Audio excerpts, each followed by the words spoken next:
Hi, I'm Matt Rapucci. I'm the band director for Melrose Public Schools, and I'm here today with the superintendent, Cindy Tamor, and principal of the Roosevelt School, Mary Beth Moranto. We're here to have a little discussion about the challenge I posed to them right before winter break to learn the saxophone in 8 weeks and perform with the youth band. To get us started, let's take a look and see how they did.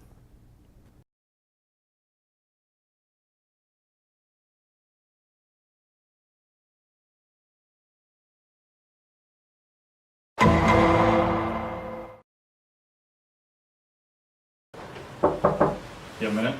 A minute. I'm trying to get ready for a meeting. So I have this idea, and it's crazy, and I'm challenging you to learn the saxophone in 8 weeks and play at the March Band Night concert. What do you think? I think it's not happening.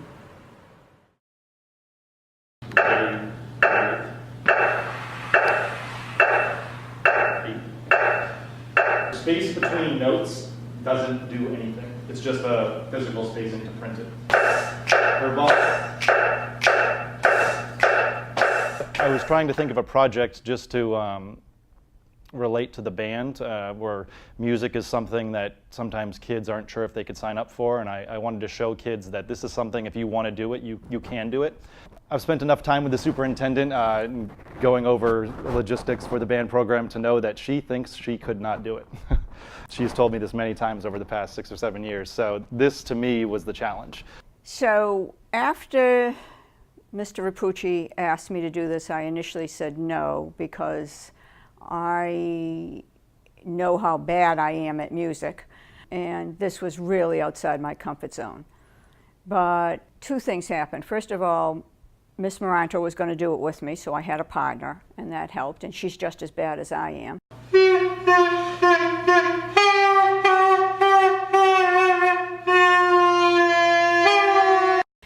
And I thought it was a good way to model what we're trying to accomplish here in the district.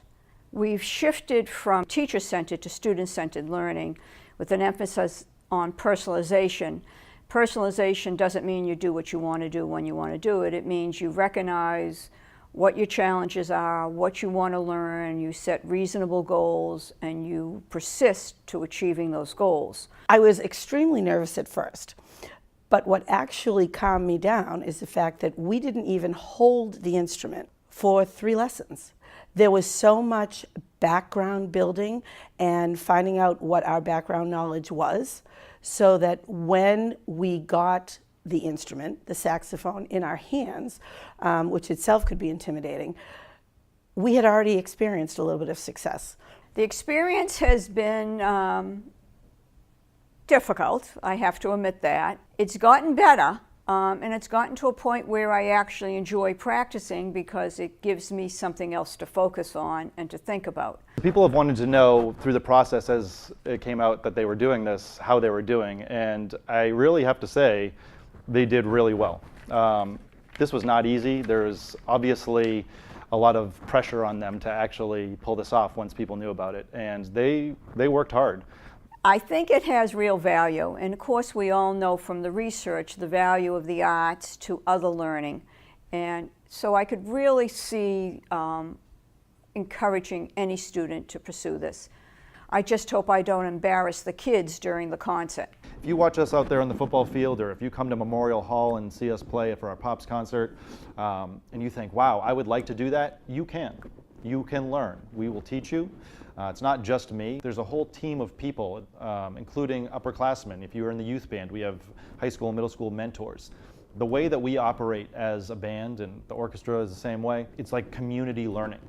That's also how we got here with the superintendent. I provide direct instruction, but she was also teamed up with Mrs. Moranto. They would work together a little bit. They would come to youth bands. The kids would help them out. And this idea of everyone working together for everyone to learn is a very powerful idea, and it is absolutely how we got here in this amount of time. So they've been great sports, and it's been a fun challenge. I think they're going to pull it off tonight.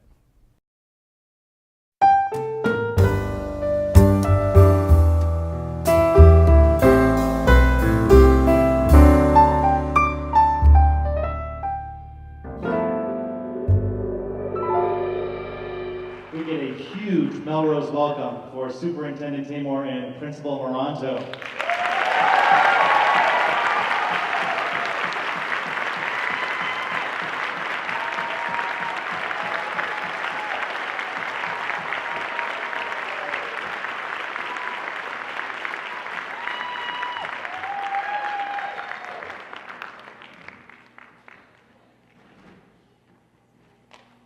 So this is the we call the Youth Band theme song, Heroes in Glory.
Welcome back, and again, I'm here with Superintendent Cindy Tamor and Principal of the Roosevelt School, Mary Beth Moranto.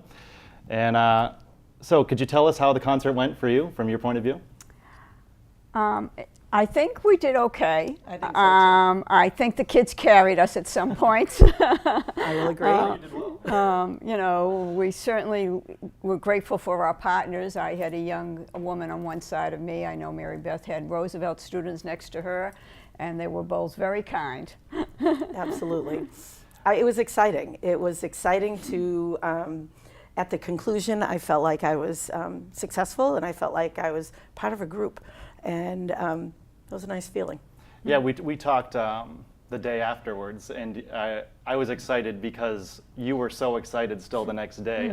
It's something I get to experience as the band director. You know, you really get a great emotional high from performing in the concert, you know, in a setting like that. And so I'm just sort of curious, you know, did it give you a different perspective on now you see the kids go to their lessons in these small groups, like 4 to 6 kids every day, all week, you know, and now to see them come together like this, does it give a different perspective on that, or, you know? It absolutely does. I always knew music was important, and I wanted to be sure that it would be part of the educational experience. But when you really dive into it and you see how it impacts students throughout their day and throughout their educational career, I got to experience some of that firsthand. It's pretty powerful. I was impressed by the youth band, the fact that it's not just the elementary students. The older students who are present, they're woven into every section. Everyone is very comfortable with everyone. It's a very accepting climate, very supportive climate. And I was really impressed with the older kids and how seriously they take their role as models. Yeah, I find as the band director that to be one of the most important parts of youth band is actually the older students, when they take on that responsibility, you see it transform them, which I think is really great. So, Mrs. Tamor, we look back to when I walked into your office and you had no idea what I was there for. She's thinking, vacation is tomorrow, Matt, what are you doing here? And we've talked so many times over the years where you've said, I'm tone deaf, or I could never play. I don't have the breath capacity. I'm really curious as an educator. You've gone your whole life, holding this belief. It's not like you wake up every day thinking I can't play music. But what was it like to now tackle this and go through the process, an intense 8 weeks doing this, and then pull this off? It was challenging on a lot of levels. Obviously, there's a physical challenge because of the breathing piece and having to learn how to do all that. There was a challenge because I don't read music. We modified that for me and made it possible. And then there was, practicing by yourself is one thing. And I would feel good. I'd say, oh, I'm making progress. And then we'd have a lesson, and you'd say, oh, you really came further than I thought you would. Yeah, she did. All right. But then with the kids, and the kids have so much better than we are. Obviously, we were doing it in 8 weeks. They had been doing it for months. Yeah, and actually, I think they've been doing it actually over a year. Kids in youth band, they're in their second year, so it's not a straight comparison. So, there was that challenge about, again, I didn't want to drag the kids down and because I couldn't keep up with them. So there's lots of challenges, but in 8 weeks, we did enough scaffolding that you could understand over time how you take somebody who's a beginner, a first-year student, and then by that second year, they're comfortable in youth band. So I had experienced that scaffolding very compressed, but understood why we were able to do what we did. Yeah. I think the challenge for me a little bit was you had all mentioned at the beginning that you have to train your brain to think differently. And when you learn, you're always trying to attach what you're learning to something else. And, it was no longer A, B, C, D, it was B, A, G. And, it was, you didn't count just till 10, you counted by fours. And what did those symbols mean? And letters were not associated just to sounds, they were associated to melodies. So I really kind of had to close off some of what I learned. So I think that's an important lesson for a teacher to know, that when kids are given information, immediately they want to attach it to something else. And sometimes they do have background knowledge or experience that they can attach it to, and sometimes they don't. So you have to build that up. You've got to identify what the needs are for the kids in front of you. Yeah, and that was a big part of what we did. We remember I gave you that survey before we started, just to get a sense of. I mean, I knew you didn't know much, but it was to kind of. The survey, I think, also planted ideas in your head. So that's a little teacher trick there. And like you said, in the video, we had, I think, 3 lessons without the full saxophone. I think the 3rd lesson we started to use the mouthpiece, which you see that little clip of, just like the little kazoo.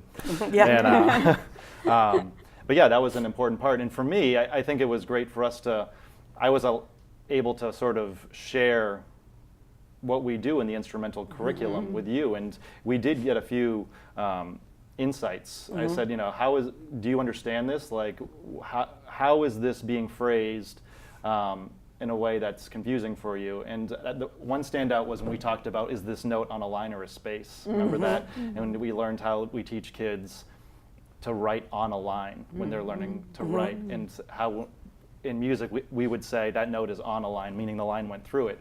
And so we just identified it's a lot easier. And so I've changed how I teach that in the classroom. Now I say to kids, with the line going through it versus that note's on a line, just so we kind of align what kids are learning and it doesn't confuse them. Yeah. Because a big part, it's kind of what you said, and a big part of learning music is attaching to previous knowledge, something new. And so if there's a confusion there, if we try to get rid of that, that helps. So it was a great project for me also, just to see how our curriculum would work with people who had no previous knowledge whatsoever.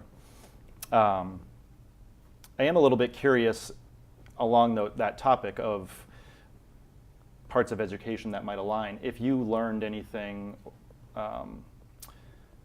through, in this brief look at music for 8 weeks, did you discover anything about the thinking process that was involved, the problem-solving strategies that align with your general desires for what your students want to do, you want them to do? So it was interesting because, you know, we no longer just talk about content, we talk about skills, and we talk about soft skills, 21st century skills, or skills such as collaboration, cooperation, creative thinking, perseverance, resiliency. You know, these are all words you now hear in the current education vocabulary. I think that one of the things that you did that immediately resonated with me is we are working with our staff to create revision and retake policies with the idea that taking a test one and done is not the best practice. That if it's really about learning, it's about redoing, revisiting, approaching a topic from many angles until you can master it. And one of the things that you had said to us that I felt was tied to that is when I was struggling with a particular set of notes, you said to me, don't try to play the whole thing from start to finish. Just take that section you're struggling with and do it over and over and over again until you're comfortable with it, and then return to the whole. And that's very much aligned with some of the thinking that we're using in a classroom. When we look at and say, well, they know out of A to Z, they know everything except MN. Why are we teaching everything A to Z when all we need to focus in is on maybe the M and N they don't know? Yeah. So I think it's reflective to some degree of the current practices in instruction. The experience I remember, the most negative experience, was that one practice when I was late and came crashing in from a meeting and jumped down and got right into it. And that entire practice, I probably played the worst I have ever played. In my head, I'm thinking, it's like I had never picked it up before. And afterwards, you followed up and, you know, we were encouraging and things like that. And the conversation that we had was, what if this was your science test? What if this was the test? And you had something, a student had something in their life that impacted a little bit and really caused them to not perform their best. That's why we have to look at students deeper. And the other thing that I found out that I talk with my teachers all the time about is building relationships. We had to have a trusting relationship that I knew if I was going to make a mistake, or whether it be a big mistake or a little mistake or a redundant mistake, you were still going to be there to say, that's okay, or let me say it again, or let me try to explain it a different way. So I trusted in the fact that I could make those mistakes, and you were going to celebrate with me, and you were also going to say, okay, let's stop, let's revisit, and it was still in a supportive way. And I think that's what's important for kids to be successful today, knowing that they have the support, the patience, and the relationship, a trusting relationship with their teachers. Yeah. Well, I'm glad that that worked out. It did. And I'm glad that we established that in a quick period of time. Yeah. For me, this challenge revolved around the idea that anyone can learn anything. I put a little air quotes. I don't think that means anyone in 8 weeks can become an astronaut. You know, I mean, there's obviously a limit. But challenging the idea of I can't, you know, and saying, how, you know, really once if you can get started. I mean, for me, this was all about, you know, play one song with the youth band. It wasn't play the whole concert. Right. It wasn't play with the middle school band. It was like, but going from I can't to, okay, I did this thing and I was successful and I built towards it. And I think that that's a really powerful idea. I know that in the district we have put a huge focus on I can statements. So I'm just wondering what your reflection on this idea of changing from the idea that you couldn't play music to saying I can and building. How would that relate to, or where would be an example you would see this in another setting and how we handle it in the district? So very interesting, because around the time we were doing this, let me back up a moment. You know that we have done a lot of work around growth mindset. All our new teachers are trained in growth mindset. We work on it constantly, among the many other things that we work on to become a student-centered district. But around the same time, I was watching a Twitter feed among some of my elementary teachers who were struggling with young math students who are coming in with that mindset, I can't do math, I can't do math. You know, this is a perfect example of you know, how do you take that challenge as a teacher and say, all right, how do I flip that? How do I find that entry point where they have some success and begin to say, oh, I can do this because I did X, Y, and Z. Now maybe I can do, you know, 9, 10, and 11 and keep on building on previous success. So I think that is very much tied in with the work that we're trying to do across the district, where you find that entry point where if somebody has success, and because that flips their mindset, we can then begin to build on it. And again, I think a big piece of this, Matt, is understanding what is success for individual children. Yeah. Not every child is going to be 100% successful in everything we present as a school district or that the state expects children to master. I think it's important for us to find areas where children have really important success in those things that matter most to them, yet have the ability to be persistent and find reasonable success in those areas that we're held accountable for. So when you talk about the arts, when you talk about sports, when you talk about our plays, our clubs, all the things we do, it's a total package about where do we find opportunities for success for each child. Yeah, that's great. We're changing the language for kids. It's not about I can't do it, it's about I can't do it yet. Yeah. And I am going to reach a level of proficiency that I'm comfortable with. So it was that old thought of I'm not a math mind, I'm not a music mind. We've gotten away from that and just saying not yet. And I may get to one level and another student gets to another level, as the superintendent said. It's really personalized to what you are as a learner. Yeah. Was there anything else that was sort of a big memory or something you'd like to share, just as a closing thought? Well, I had a great opportunity where I changed places with 2 students at the Roosevelt School.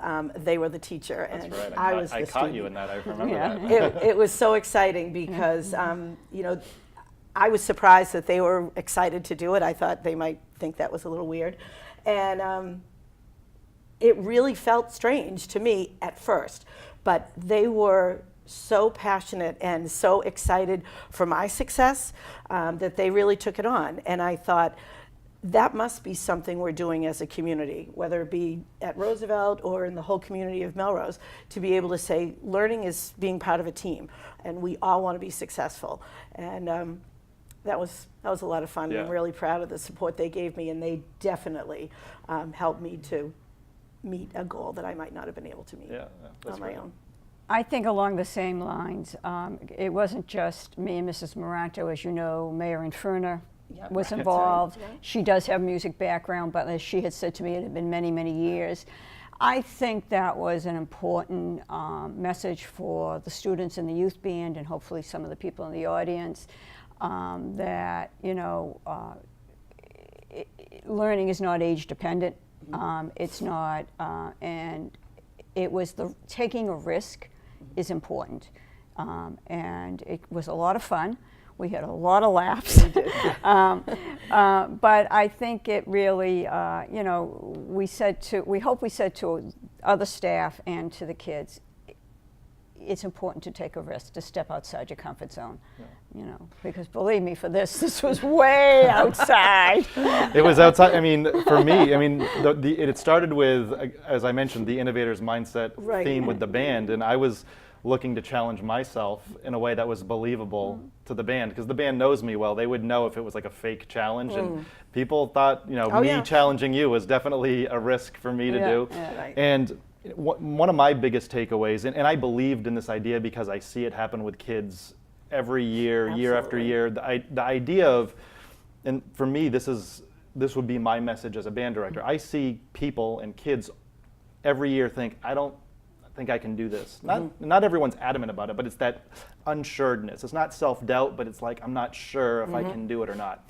And then we work through things, And then all of a sudden, it's this really great life experience that they've had, or great memory, and they're smiling and laughing. And I love that. I love seeing people sort of take that risk and try it. And like, I'm kind of shy. I'm kind of not sure if I can do this. Coming to their first band rehearsal or their first lesson, and they're a little apprehensive. And then you see them open up through, through that community. Like you said, when you went to the youth band and you had the support of the other kids, I love watching that process, and then get to do all the things we do as a band. To me, that's the best part of being the band director, is getting to see that happen over and over with each generation. So and I teachers get to see that every day. Yeah, exactly. They get to see it every day. That with really students. is the light joy goes of off. teaching, right? Right. It's like, the light. Yeah. Right. So I thank you so much for Thank you. Thank doing you. this. It was really fun. was a lot of fun, and thank you very much. Thank you. Thank you.